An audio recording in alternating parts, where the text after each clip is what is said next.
Hello, everyone, and welcome to the Human Firewall Cyber Staffing and Training, a webinar by LMG Security. My name is Sarah Weiss, and I'm your moderator for today. Our presenters for the webinar today is Sherry Davidoff and Matt Duran. Sherry Davidoff is the CEO of LMG Security and author of 3 books, including Data Breaches, Crisis and Opportunity. She's a certified penetration tester and a forensic analyst and a graduate of MIT. Sherry has been called a security badass by the New York Times. Matt Duran is the Director of Research and Training at LMG Security and a Black Hat USA instructor. He holds his computer science degree from the University of Montana, and his malware research has been featured in the NBC Nightly News. Sherry and Matt are co-authors of the new book, Ransomware and Cyber Extortion. Sherry, I'm passing you control of the webinar. Welcome, everybody. Thanks for joining us today. Today, we're going to be talking about your human firewall, how people are essential for your cybersecurity program, and how we can make sure that our human firewall is as strong as possible. We will kick things off by talking about how everyone in our organization needs to have some level of security training. And then we'll dig into IT staff and the skills gap that we see there and how we can address it. And finally, we'll talk about how do we get cybersecurity guidance and cybersecurity staffing, whether you're a large organization and you have a dedicated cybersecurity team, or whether you're small to mid-size and maybe you need to outsource and have some fractional help. We'll also touch on leadership and your board of directors and the very critical role that they play. But in the meantime, let's start off by talking about social engineering. Now, when we think of social engineering these days, we often think about it in terms of a bad thing. For example, here's a recent headline by Microsoft's threat intelligence that talks about how threat actors are misusing Quick Assist in social engineering attacks, which in turn is causing ransomware. So of course, in this case, social engineering, a bad thing. Also, we've been hearing a lot about deep fakes, whether it's AI and audio, voice cloning, or video cloning, which is certainly on the horizon, and how they're being used to deepen social engineering scams, and criminals are making them more effective. However, that is not how social engineering started out. In general terms, social engineering was a term used to talk about how we coordinate essentially groups of people. So it was first researched and invented by the Dutch industrialist J.C. van Marken in 1894. And J.C. van Marken, I actually got a copy of this paper in Dutch and paid somebody to translate it so that I could understand what he was talking about. He had this concept that the human machinery in organizations needed to be engineered in the same way as traditional machines and the way that traditional engineers work on them. So that was the concept, social engineers, how you can engineer people for good as well as for evil. Edwin L. Earps was a sociologist who took this to the next level in 1911. He actually published a book called The Social Engineer that tied in with the whole efficiency craze in the US. So those are the origins of the term. And that is very relevant to what we're talking about today, because we need to counteract all the social engineering that the bad guys are doing and making sure that we are social engineering for the purposes of good. So let's dig into that a little bit more. People are the building blocks of your cybersecurity program. And we see this all the time when you look at the statistics about threats and all the research that's done in cybersecurity. For example, here is a great report by Proofpoint, where you could see that 91% of active threats were related to credential phishing. So something that people had to respond to.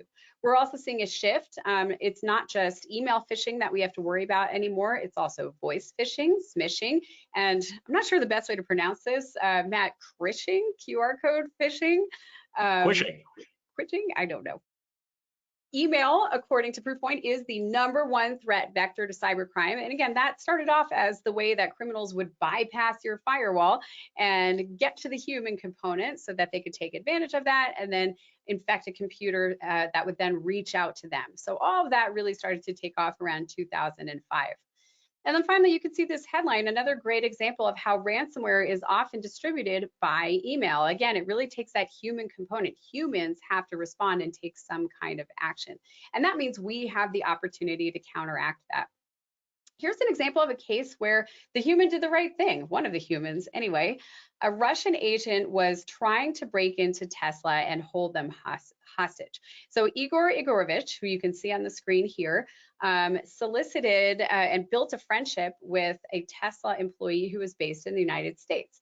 Now, this Tesla employee happened to be a Russian national, which is why it was easier for him and why he was targeted by Igorovich Khrushchev. Sorry, his last name is Khrushchev. You can read all the gory details in his indictment. He was caught because the Tesla employee actually reported him.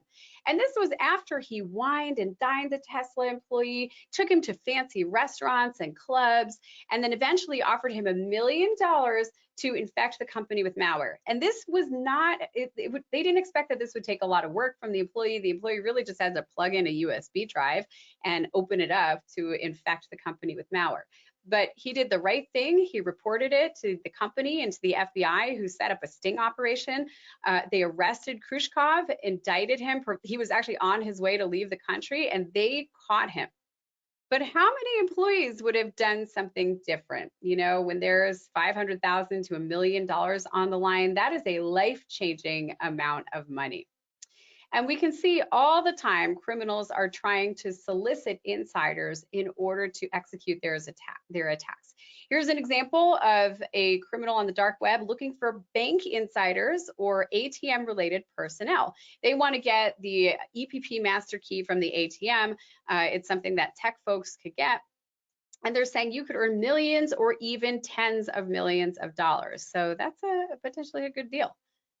Here's another one. Someone is looking for, see if you can guess what this person is trying to do. I'm looking for any AT&T, T-Mobile, or Verizon insiders. So boom, a red flag should go up right there. What do you think they're trying to do? Well, they want insiders to swap the target number. So this is really important in cases where, for example, criminals are trying to break into a bank account or into your work email, and they're trying to capture that multi-factor authentication. They trigger a text message with a PIN that gets sent to your phone number. And they're hoping that these telecommunications employees will just change your phone number to their phone so that they receive the PINs instead, and then the criminals can log in. So that's the goal. You can try to trick telecommunications employees into doing it, but it's easier to have someone on the inside that just does what you ask them. And when you compare what these guys can pay to the average salary of an insider, often it is more than comparable. Matt, why don't you tell us a little bit about this advertisement from the ransomware gang Lockbit? Yeah, this is one that we saw pop up. I think this is from about 1.5 years ago or so. And we started noticing Lockbit and several other ransomware groups advertising for basically open positions for insider threats on their data breach portals on the dark web. And you can see exactly what they're saying here. Would you like to earn millions of dollars? Like, how would you like to be rich? What they're asking for is ways to get into a company. So they're asking for, as an example, login and password to remote desktop or VPN or corporate email or something along those lines. And if you're willing to provide that to them and it works, they will pay you. Now, we're not certain how successful this campaign was, but the fact that many other ransomware groups are doing it kind of indicates that they're probably having some success with it. So it's something we do need to watch out for. Yeah, always interesting to see these ads. All right, so insider threats are very expensive. They're actually the most expensive kind of cybersecurity incident. On average, insider-related incidents cost about $16.2 million. This is according to a study by the Ponemon Institute, highly respected in the industry. And they actually broke down a sample of over 7,000 incidents, and these are divided into different categories. So a quarter of them were malicious insiders. Those are very hard to detect. They can take a long time. Another 20% were insiders that had been outsmarted, in their words. So the hackers social engineered them to do bad things. Click on a link in a phishing email, respond to a message with sensitive information, things like that.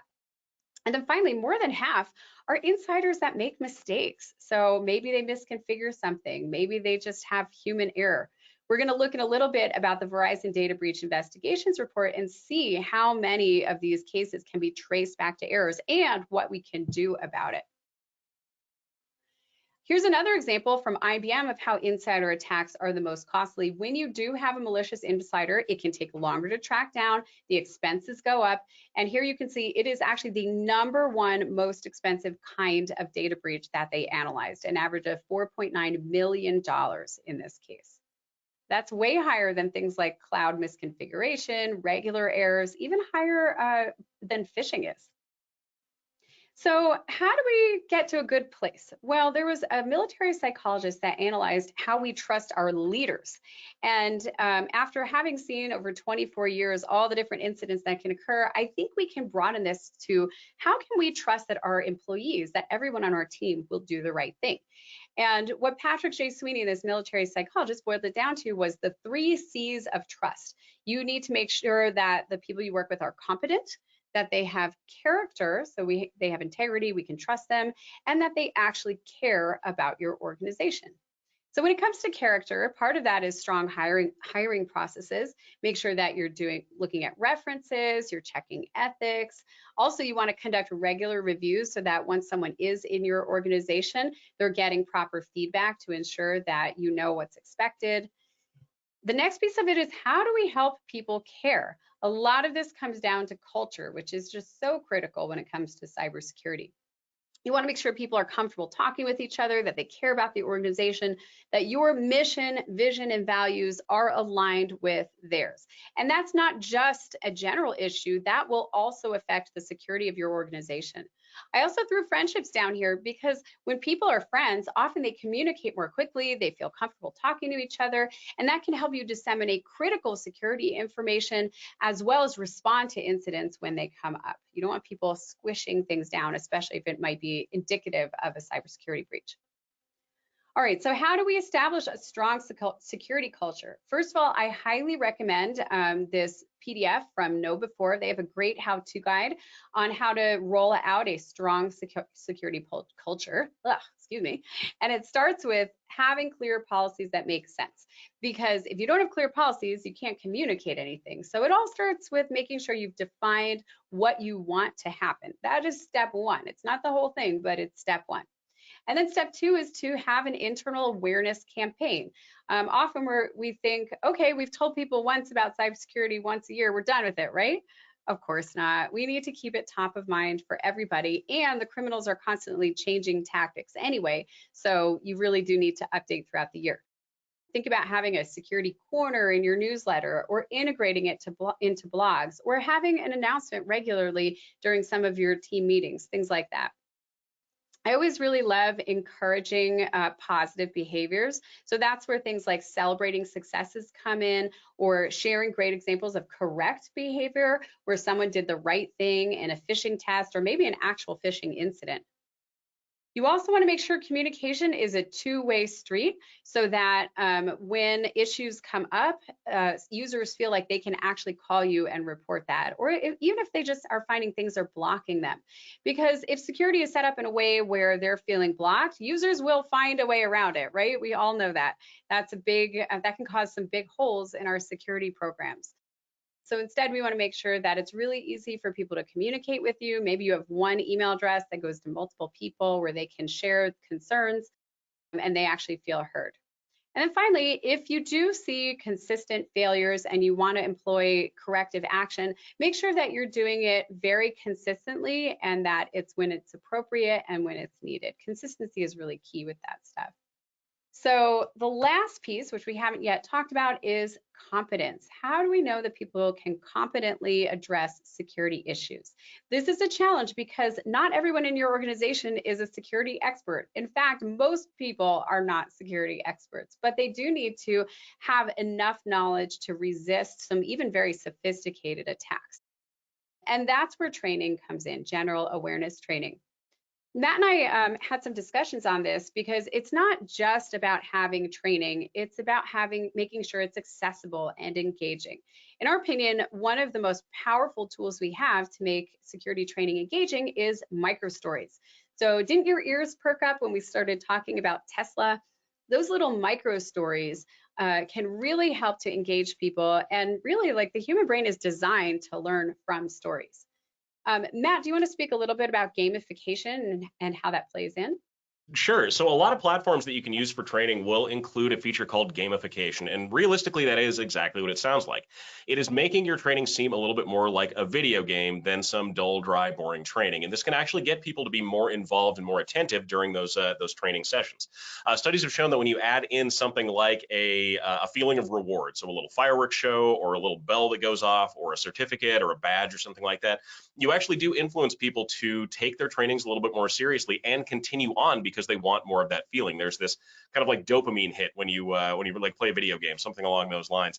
And it is again a very important part of the process. If we can get people excited about taking a training, and if we can make them actually feel good about it, then they are going to be more prone to take those trainings seriously moving forward.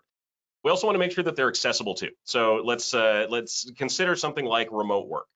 If we are doing in-office trainings that are multiple hours long, there may be multiple employees that we have that may not be able to attend or may have a difficult time attending.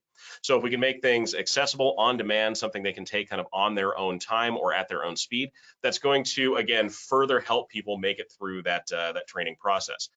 We also want to make sure that the training is up to date. So if you're taking cybersecurity training for threats that were prevalent in 2014, that's going to be vastly different than what we see now in 2024. And it's important that as you are training your staff and training your teams to defend themselves against cyber threats, that they know what real world threats are actually out there right now. Lastly, we want these things to be relatable. People need to buy into their role and understand what to do. If they don't, if they feel like this is something that does not apply to them, they're going to be less likely to pay attention to it. So consider your audience. Make sure that you train your staff. Make sure that you're training based on their roles, which we'll talk about a little bit later here. And in some cases, maybe extend some of this training out to either your customers or your community members. I mean, this is something that can benefit all of us. Thanks, Matt. Yeah, and I mean, it's not just about making sure it's up to date since 2014. Sometimes I feel like literally the things people need to know change week by week. For example, we're now seeing a lot of multi-factor authentication bypass attacks, and often the training that's already available is just telling people use multi-factor authentication. And we need to be taking that next step and making sure people aren't getting their MFA codes phished. So that's just one example. At LG, we use KnowBe4 for our clients. Some of you out there are probably already on the managed KnowBe4 platform. And we'll use this as an example because it has some features that are really good to look for. Number one, you want to make sure that you have training on a consistent basis, at least monthly, if not bi-monthly. It's ideal to have flexible timing. It's really hard to get everybody all in the room at the same time. So ideally, you want people to be able to take it on the go wherever they are. And you want it to be accessible to remote staff because who doesn't have somebody who works from home these days? Finally, you want to have short snippets of information. Again, you guys are amazing for being here for an hour. Good job coming and getting a whole hour of training. But that may not be appropriate for everybody in every role. And really, adults absorb smaller snippets of information really well in general. You can, of course, you definitely want to have reports and metrics, especially if you're regulated. For example, HIPAA regulated organizations have to have training and awareness. So it's good to be able to report on that and see who's taken it, who hasn't taken it, and how effective your training is. Finally, you want to make sure that it's managed by somebody who has their finger on the pulse of cybersecurity. And often that's hard to do in-house, especially if you're a small to mid-sized organization. So that's where experts come in. I can tell you for our staff and for our clients, we're always reviewing what are the latest threats, making sure that the monthly trainings are aligned with that so that you're actually getting the information that you need when you need it. Systems like KnowBe4 actually have a button that can help report phishing. I think this is a really effective way to make sure that you are able to quickly find out about targeted phishing attacks. And it also means that you're then able to respond more quickly and effectively as well. And you know if people are doing the right things. All right, so let's talk a little bit. We've talked about the general scenario, how we train everybody. Let's talk a little bit about the types of role-specific training that are really important. If you have huge losses, the top causes of those losses are typically going to come from your finance department. So if you end up having a funds transfer fraud case or a business email compromise case, that's typically going to be targeting your finance team. So you want to make sure you're training the folks that are managing the money. According to Coalition, the majority of their claims are actually coming from funds transfer fraud and business email compromise, as you can see from this screenshot. So this is directly from an insurer. So make sure that your finance team is getting trained to resist those types of attacks. We're also seeing a trend of password reset scams. So people calling IT help desks, pretending to be an employee, trying to reset their passwords, and also account takeovers where they're stealing passwords and breaking into accounts. So often these are targeting IT staff as well because they want to have some level of control. We'll get into HR in a couple minutes, and then executives really have to deal with all of these and more. Speaking as a CEO myself, typically your executives are going to deal with financial information.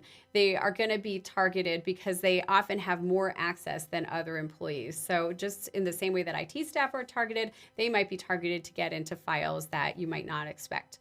And people might message them for HR-related purposes as well, depending on your size. Now, as we talk about role-specific training, think about the flow of cybersecurity information through your company. There's different types of flow that are necessary for addressing different issues. For example, with training, you want to be setting a message that comes maybe from security or IT, but you also want people to talk to each other and disseminate that information as well. Oh, be careful not to type your multi-factor authentication code into a random website. And then if an alert happens, think about how your actual communication channels are different than what's on paper. So I actually talked to somebody on our team the other day and I was like, okay, if you see that there's a security incident or there's a sign of a security incident, maybe you click on a link in a phishing email and you suspect that was wrong, who are you going to call first? Are you going to call IT or are you going to call your buddy that you always talk to? And 9 times out of 10, people are going to call their closest friends at work first and say, oh my God, what do? I click this thing. And you want their friend to say, do the right thing. Call IT or call whoever it is for your organization. So think about how information flows laterally. Think about how you want it to flow downward and upward because all of that matters. And think about the difference between reality versus what's on paper because that makes a difference as well. The faster you communicate, the more effectively you can respond to issues. And that means you will have fewer damages. All right, anything else, Matt, that you want to add to the general awareness training? If not, I'll let you take it away with IT. No, I think we can jump right into IT training. So when we think about IT staff, there's one thing that we do want to make kind of clear here, and that is in a lot of cases, your IT staff and your cybersecurity staff are not going to be the same thing. Now, they will wear very similar hats to one another, but when your IT staff and your security staff are working independently, they tend to be a little bit more efficient. And so we want to look for your IT staff to be kind of that first line of defense. Inevitably, they're going to be kind of the boots on the ground, and they are responsible for a lot of your cybersecurity program controls on the back end. From a proactive standpoint, they're responsible for building and maintaining the applications that you use. And from a configuration standpoint, misconfiguration can be incredibly costly. That can be very, very difficult to come back from. And we've seen misconfigurations lead to some pretty substantial data breaches as we've gone along. They're also reactive, so they need to know how to respond in the event that there is a cybersecurity crisis that they need to actually hop into. We've seen way too many times when IT staff, and this is nothing malicious on their part, but IT staff in their desire to get networks back up and going quickly, they will jump in on a cybersecurity incident as quickly as they can, but inevitably will end up doing something like destroying evidence or basically trampling the crime scene. So we end up not knowing exactly how these types of attacks may have happened. Now, there's going to be a few different kinds of IT staff that we want to talk about here. Obviously, when we think IT, network and system administrators come up to mind right away. That's kind of the default that we go to. There's also developers, there is cloud application staff, there's help desk staff. All of these play a very important role in your program. And as an example, we can just go back and look at MGM. And this is going to be a help desk staff example. Now, MGM, if you don't remember the case, was taken down in September of last year by the Alpha V ransomware group. And this turned into a detrimental cyber attack for the organization. MGM is a huge, huge resort and hotel chain. And they are dependent on their internal computer systems for operations. Alpha V was able to allegedly trick a help desk employee into resetting passwords and MFA tokens for one of their external employees. They were then able to use that information to log into the network to basically escalate from there and take over. And by the time it was all said and done, the attack at this point in time has cost MGM over $100 million in both remediation, lost revenue, and everything else that goes along with it. So we do need to be very, very cognizant of this. IT positions, though, are one of the big gaps that we see. There are unfilled IT positions, and that does become a cybersecurity risk. What you see on the screen here is a study from Fortinet, and what they're talking about here are the top 5 cybersecurity skills that are needed in the industry right now, or at least what respondents said were needed. Number 1 on the list is cloud security, and that should come as no surprise to anyone. Cloud systems are something that we've all, especially since the COVID-19 pandemic, been either influenced or forced to use. And if those cloud systems are not configured properly, then we run the risk of accidental data disclosure, of account compromise, of all kinds of other nasty things. On the list as well, we have things like cyber threat intelligence, which can be really handy to have on hand, malware analysis, and then down there at the very bottom, cybersecurity foundations, the basics you need to know for a cybersecurity incident, because it is not always easy if you don't know exactly what to do, or if you don't know how cybersecurity response is supposed to work in general. In fact, 68% of organizations indicate that they face additional risks because they have a cybersecurity skills shortage in-house, and that's something that we can take care of. Thanks, Matt. Let's talk a little bit about the different categories of skills that we need in order to reduce risk and reduce costs. So IBM puts together their annual cost of a data breach report, and they found that 3 things in particular will help to reduce the average cost of a breach if you have them in place. And one of those is taking a DevSecOps approach. So combining development with security and operations and making sure everything is all integrated from the beginning. So let's take a look at an example where DevSecOps had some gaps in it. Matt, do you want to tell us about the recent Dell data breach that got announced? Yeah, oh, poor Dell. So Dell, if you were watching the news recently, was just responsible for the loss of about 49 million customer records in a data breach of their network. Now, while this may not qualify by some state legal definitions as a breach of PII, the information that was taken here was no less valuable to a hacker or to someone who is looking at committing fraud. And we'll talk about that here in a second. The hacker, though, was actually nice enough to give an interview and tell us exactly how they did it.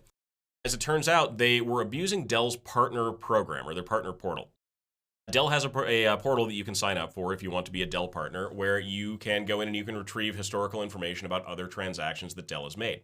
So the hackers just started creating fake companies and started applying for access to this partner portal. From what we can tell, Dell's system kind of just rubber stamped their access and gave them access to this portal, full API access, which they then used to pull down a ton of information. And the information they got was pretty telling.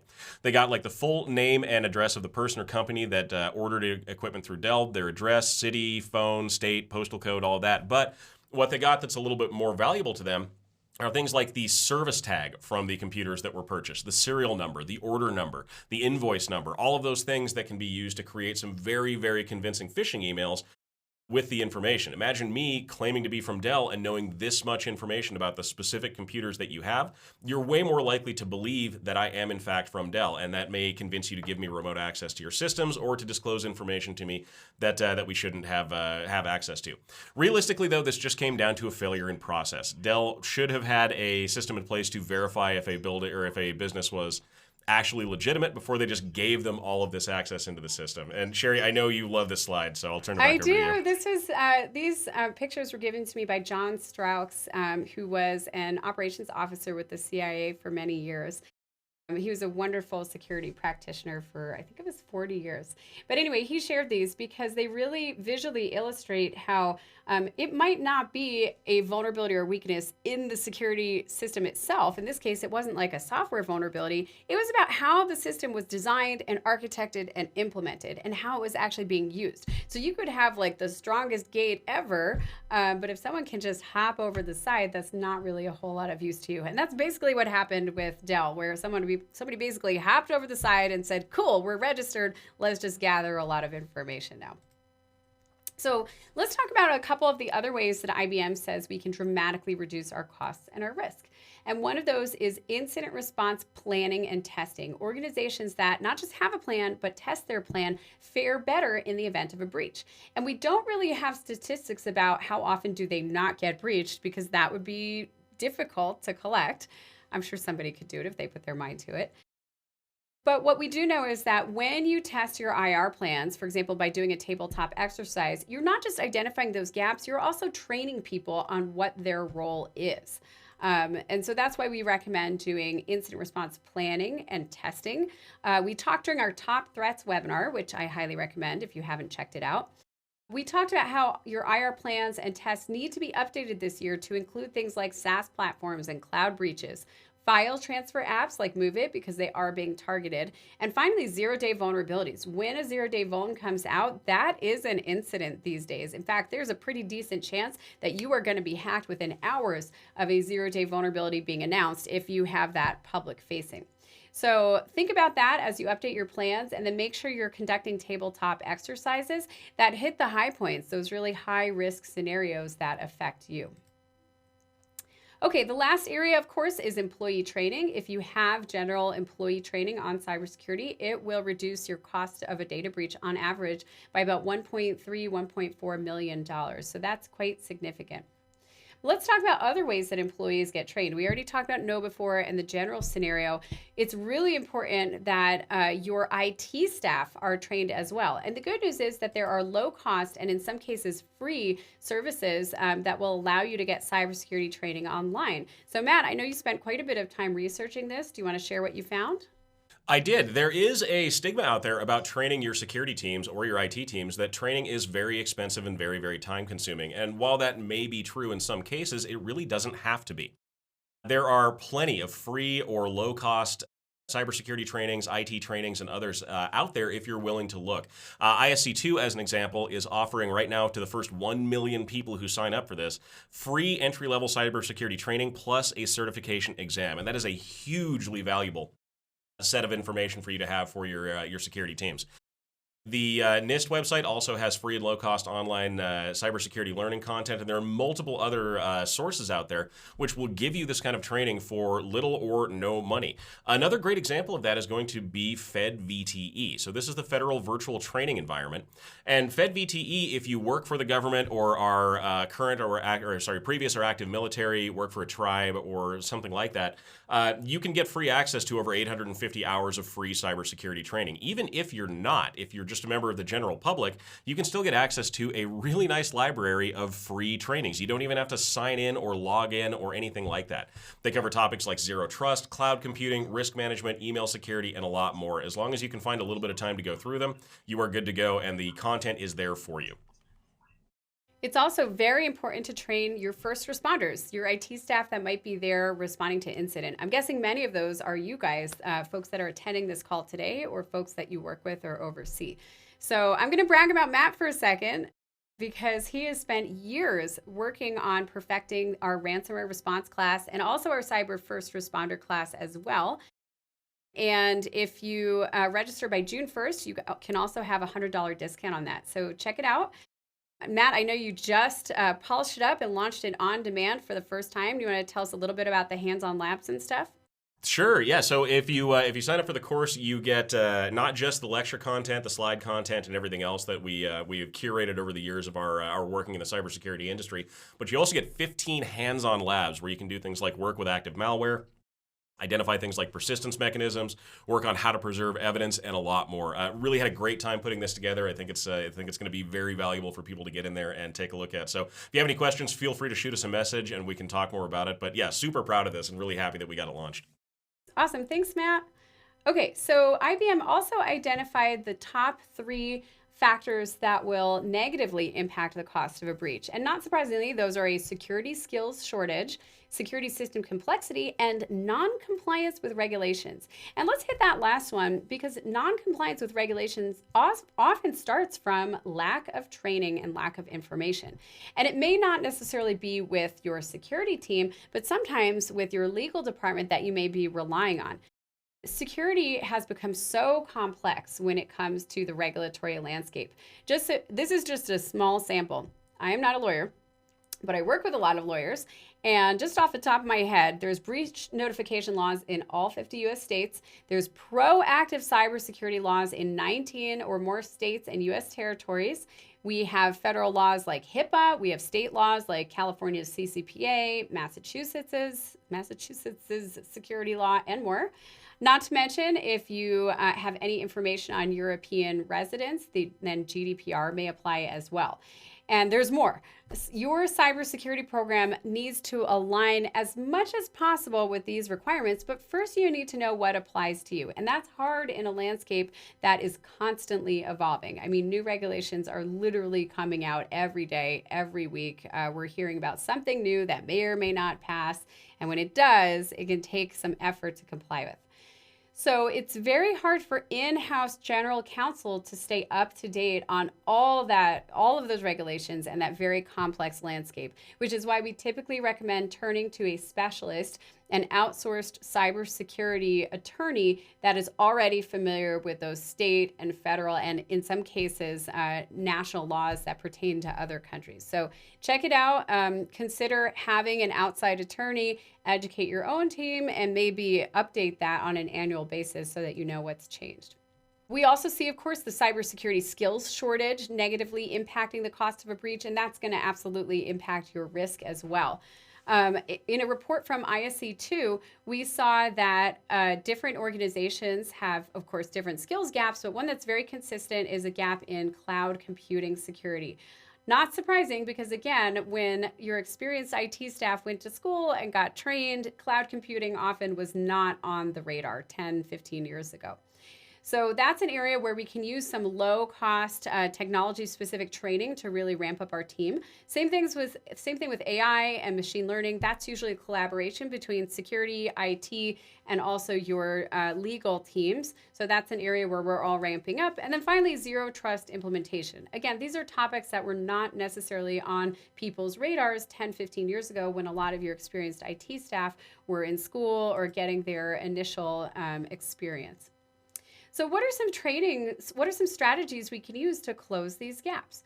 Well, first of all, I wanted to show you this chart about where people are spending their security budget. A whopping 38% of security budgets are spent on staff and compensation. So not surprisingly, since we know that people are the building blocks of our cybersecurity program. 4% is spent on training and development. And given how much low-cost training there is, you may be able to keep it around that level if you look for programs that are low-cost. And then finally, 11% is outsourced. And that is a quick win, as we're going to talk about. If you don't have skills in-house and it's going to take you a little time to ramp up, often you can outsource those skills so that you can make sure the checkboxes are being checked.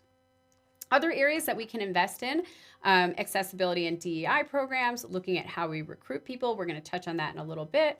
Making sure that you're part of communities that share security information and threat intelligence. And then finally, certifications and classes.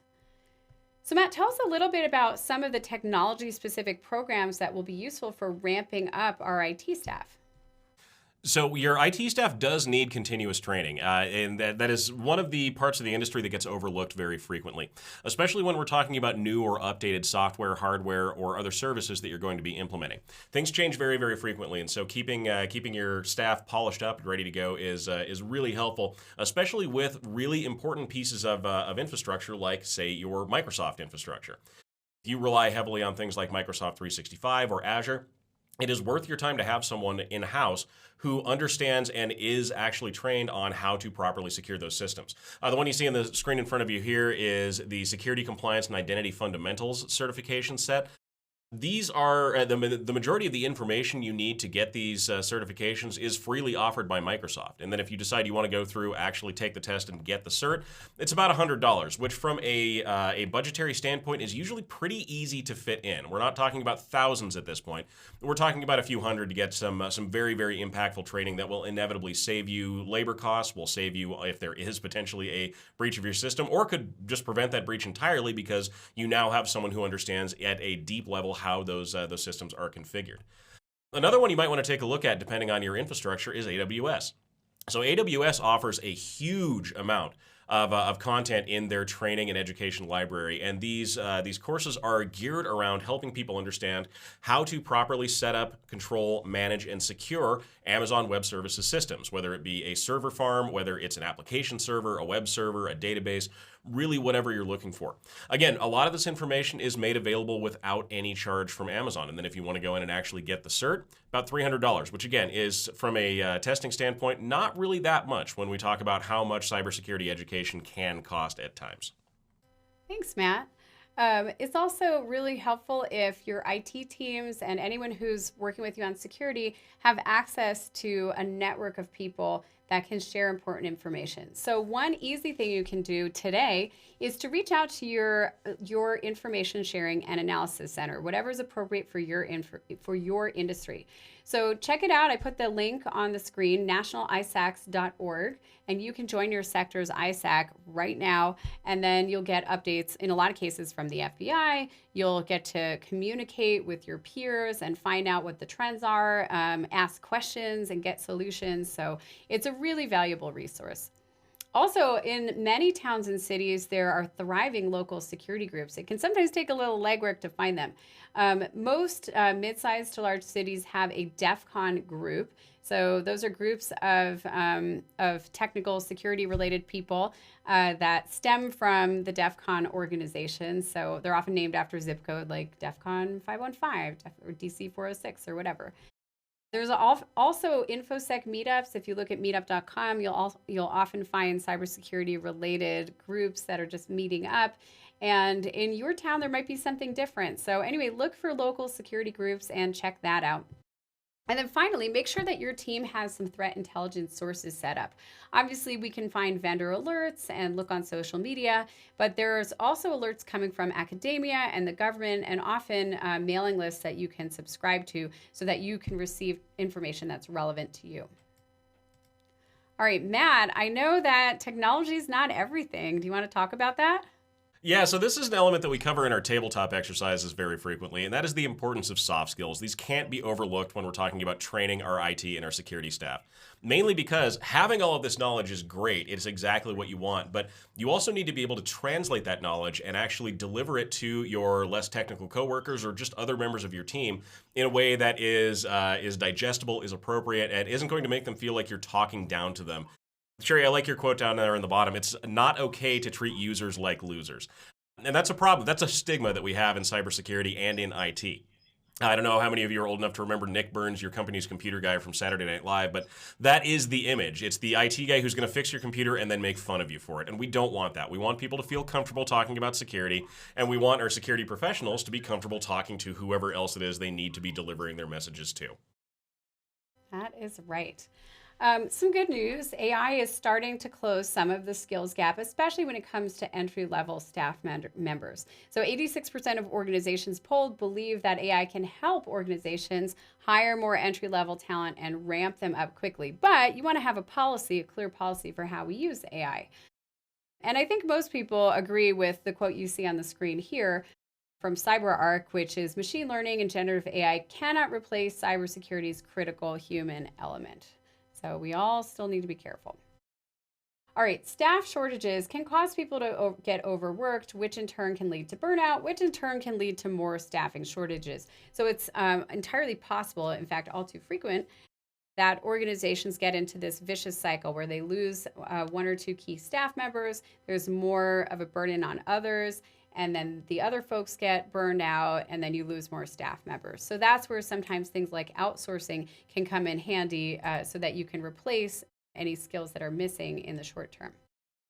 So speaking of outsourcing, let's talk about what you might want to outsource. This could include things like patch management, very common and a super important component of your security infrastructure.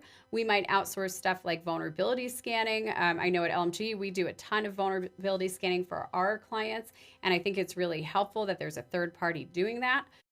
Virtual CISO work can really help ensure that your program is being guided by an expert that not only has experience, but also is looking at what other companies are doing as well. So again, that's something that LMG does frequently. And we're constantly learning from what different organizations are doing and updating and revising processes. So I think when it comes to the cybersecurity skills gap, there's a lot of ways you can fill that in quickly by outsourcing. Okay, so having strong mental health within your cybersecurity and IT teams is really important. Mimecast has a great blog on this. Again, the link is on the screen. But the idea is, number one, you want to recruit efficiently, encourage high-level conversations. We need to make sure we're budgeting enough. We're going to talk about that a little more towards the end when we talk about the board of directors. training, as we discussed. And then Matt, I like the last one, reduce cybersecurity technology sprawl. Do you want to talk about that for a moment? Yeah, I mean, inevitably, the more tools, the more utilities, the more everything that we bring into our environment, the more complex it gets. On average, most medium to large environments will utilize 30 different security tools on any given day. And that can be just too much for people. It can be overwhelming, especially when we look at things like big reports with a lot of false positive notifications. It just becomes a problem at that point. So if you can automate those processes, you can save your IT and security teams a ton of headache, and it just makes you that much more efficient. Yeah, we had a client just yesterday that was looking at the output of CyberArk because they're now tracking what applications they're using. And I think they were overwhelmed just looking at that report, which had thousands of applications. And, the question is, well, what do we do with this? We can't manually look through it. The answer is automation. Otherwise, it's overwhelming. So the other piece of closing the skills gap is to really look at how we can hire a more diverse group of people. Right now, security is very skewed. You can see that we're skewed both in gender as well as race. And that means that there are people missing from the workforce that could otherwise be contributing. The good news is that more organizations are rolling out programs to help with this. So 73% of organizations say that they have a program to help recruit women. 59% are recruiting minorities and 43% are recruiting veterans. So 83%, the vast majority, do have near-term diversity hiring goals as well. And again, this is going to just really help fill in some of that skills gap, making sure we have talented people who are coming in. We're making environments that are accessible and inclusive and training people up. All right, Matt, where do cybersecurity professionals come from? Oh, great question. So we actually get this one a lot, especially when we're out doing presentations for general audiences, like how do I actually get into cybersecurity? And the answer for a lot of people is a fairly non-standard path. This is a study that was done by ISC2, just looking for what people did before they got their first cybersecurity job. And in a lot of cases, they had a non-cybersecurity IT position. That's something that's very, very common in the industry.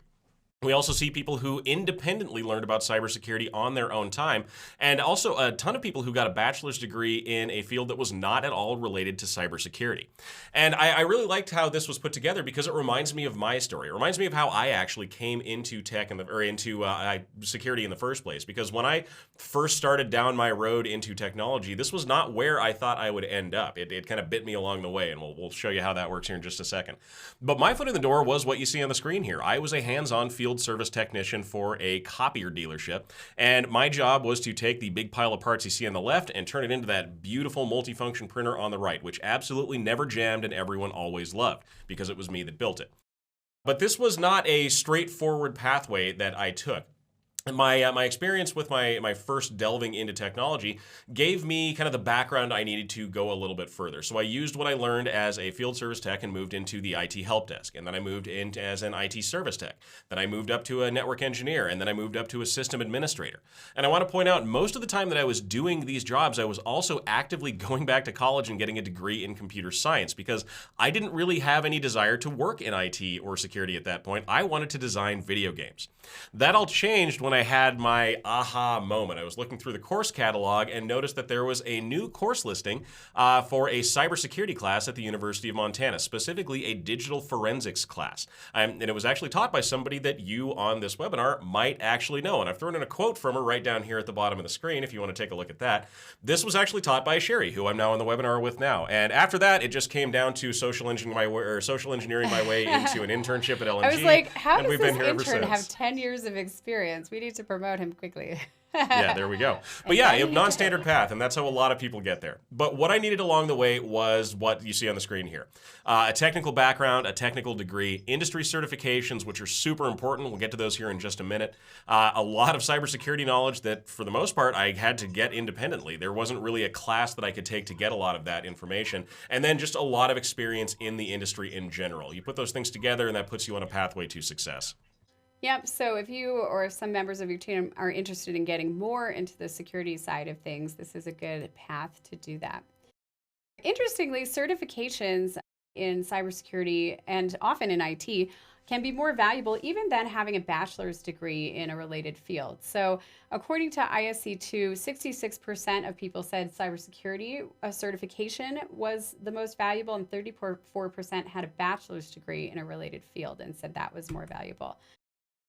Also, certifications are more valuable than independent experience. Don't get me wrong, they're both important, but having that certification can really help you demonstrate that you have the skills you need in a particular role. It can help promote people, it can help ensure and communicate that you are addressing the needed skills. It can even help your broader organization, especially if you get audited or if you're regulated.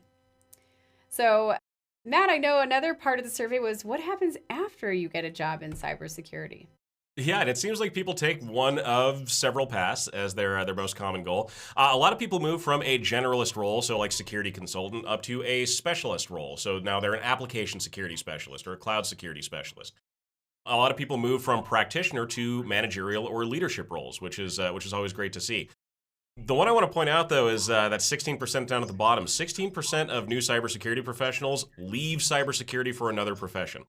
And a lot of that comes down to stress, to burnout, and the fact that there is kind of this stigma in the industry that we work long, odd hours and our jobs are very, very hard. And it doesn't need to be that way. But entry-level employees aren't the only ones who feel that way. And Sherry, I'll turn it back over to you to wrap up on that one. Yeah, I think it's important. If you have anybody that is either taking on some security responsibilities or maybe moving into a specific role that has cybersecurity in the title, you need to help them manage their workload because it can very quickly become too much and there's a lot of stress associated with it. But having people move up into those leadership roles is really key. Having strong leadership in your organization really defines your whole security program. Your cybersecurity leader needs to assess your risk tolerance and help you define it, help approve and define your cybersecurity budget, ensure that you have appropriate governance, and then establish the tone for cybersecurity throughout your organization. So maybe that's somebody, if you're a mid-sized to large company, maybe you have a dedicated security leader. Maybe you have somebody who's a specialist that advises you like a fractional virtual CISO or a fractional security expert. It really doesn't matter as long as you're being advised by somebody who has the right experience. These days, I would say every organization needs a qualified chief information security officer or the equivalent of that. You don't need to have that title. What you do need is to have someone advising you that has cybersecurity experience, not just certifications. They help, but you can't just rely on certifications alone. They need to have familiarity with risk assessments, controls frameworks, how technical testing works. And then ideally, you want them to have a strong IT and tech background as well, so they understand that piece of it. So that can be hard to find. There's really not enough people in the workforce that have all of those things, which is why, again, a lot of mid-sized to smaller organizations outsource to a fractional chief information security officer, and then you can have that expertise to ensure you are on the right path. However, being a CISO, Chief Information Security Officer, is getting riskier. A lot of folks that have been considering moving that direction are having some cold feet, particularly after Joe Sullivan, who's pictured here. He was the CSO of Uber, and last year he was convicted of not properly disclosing a data breach, of hiding it. So he was actually sentenced to 3 years of probation and fined $50,000. And when you hear him talk about it, he was shocked that this was a landmark case. He's kind of the example. But unfortunately, it has really had a chilling effect, I think, on people who are considering becoming a CISO or maybe just are nervous about taking on that title. We're also seeing new regulations that are establishing responsibilities for CISOs. And as a result, there's been a lot of discussion about whether or not cyber insurance or directors and officers insurance will apply to the decisions that CISOs make. Sometimes they're covered, sometimes they're not. The question is, do they count as an executive? So I would check and make sure if you have someone with that title that they are properly insured under your D&O policies. Okay, as Matt alluded to, cybersecurity leaders often get burned out. In fact, I think everybody in cybersecurity can get burned out. It's exhausting. It's also really fun, but it can be exhausting because people might feel isolated. It can cause low morale to be like, wow, we are constantly working to prevent security vulnerabilities and breaches, and yet they still happen. You might have a lot of pressure to work at nights or on weekends. I like that. I am a night owl, but not everybody is. And there's that risk that if you are caught up in a security incident, that could negatively impact your career. So a lot of challenges in our industry right now as it evolves. Another scary issue was the SEC's charges against SolarWinds, which didn't just affect its chief information security officer. The SEC charged this tech company, SolarWinds, with fraud and failures of internal controls, and that can impact CFOs and other executives that may be caught up in those cases if they're not properly disclosing these risks. And often executives may not disclose the risks because they don't understand them themselves. So that's why you want to have a really good system for measuring risk, for understanding your risk appetite, for understanding what risks you're transferring. It's like we should do a whole nother webinar on this, Matt. Oh, we have. Check out our YouTube channel. And drop me a line on LinkedIn if you want a link to any of that. Because of all this, boards are more cyber aware than ever. Boards of directors are really starting to pay attention. I was shocked when I saw this survey by Fortinet that showed 93% of boards of directors are asking questions about cybersecurity. And what is the number one question that every board should ask? How much sensitive data do we have? In my opinion, everything else has to come out of that. But very few boards of directors can answer that question because very few organizations actually have a good understanding of that answer. So that is step one. The good news is boards of directors are willing to invest. According to Fortinet, 83% of organizations in North America have a board of directors that is suggesting an increased headcount for IT or security. They recognize the importance. And even the World Economic Forum has gotten involved. A couple years ago, the World Economic Forum actually came out with 6 principles of board governance. And one thing that I think is really healthy is that cybersecurity needs to be viewed as a strategic business enabler. So not just a cost, but a business enabler. And also they want to ensure that the organization's design supports cybersecurity and that the board has an effective way to govern the cybersecurity program. All right, so with that, your human firewall is more important than ever. There's so much risk, but also so much potential for us to engineer our people to resist attacks. So make sure you're addressing general awareness training, ideally on a rolling basis throughout the year. Make it flexible, make it accessible to remote employees. Talk to us if you have any questions. We do this all the time. Make sure you're training IT on cybersecurity threats and the specialized technologies that you are using. Often it's cheap, it's effective. People love to get training and to increase their skills. Finally, implement a strategy for closing those cybersecurity skills gaps. Whether you're hiring someone on or outsourcing to a fractional person, you need that expertise. You need to close those skills gaps.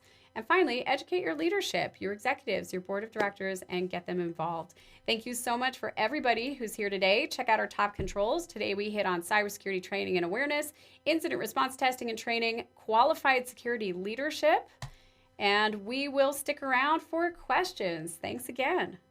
Thank you, Sherry and Matt. We do actually have a couple of questions that did come in from the audience. The first question is what kind of certifications are best for a new cybersecurity professional? That's a great question. It depends what kind of cybersecurity professional you are. So if you're trying to be a penetration tester, you might want your GPEN. If you are looking to oversee a cybersecurity program and move forward in your career on the blue team, then you might want to get your CISSP. Matt, there's probably a couple other ones that I'm missing. Sure, yeah, there are some great general certifications you can go for that are pretty handy, and they're the ones that most universities will integrate into their cybersecurity programs. The CompTIA certifications, like the Security Plus certification, can be a great addition to your resume, and it can teach you a lot about how modern cybersecurity teams and systems actually work. You'll likely need something more than that as well, but it's a great starting point, and by taking those courses, it can give you an idea of what else you need to look for in a course, and maybe what kind of cybersecurity professional you want to be when you grow up. Thank you. The next question is what are the first steps towards planning out my cybersecurity team training? Yeah, if you have a cybersecurity team, and that's really more for larger organizations, then certainly take a look at the programs that lead to the certifications we discussed.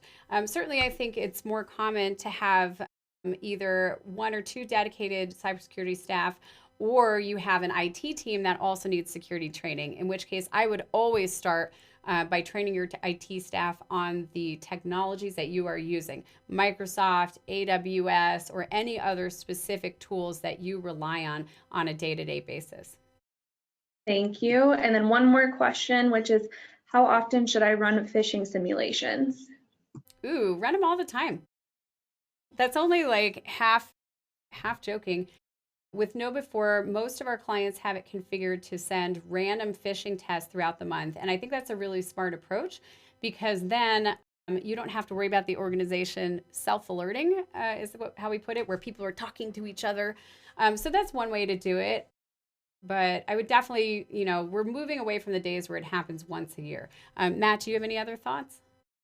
Yeah, I mean, most of the time we see the desire to have everyone in the organization, or at least a good portion of your organization, tested at least once per month. Now, obviously not all on the same day, because as Sherry mentioned before, once somebody sounds the alarm, everyone's going to know there's a phishing email out there. And while that may be something that's somewhat realistic, we want people to be a little bit more cognizant than that. So I'd say, yeah, about once a month is pretty standard for a lot of people that I see.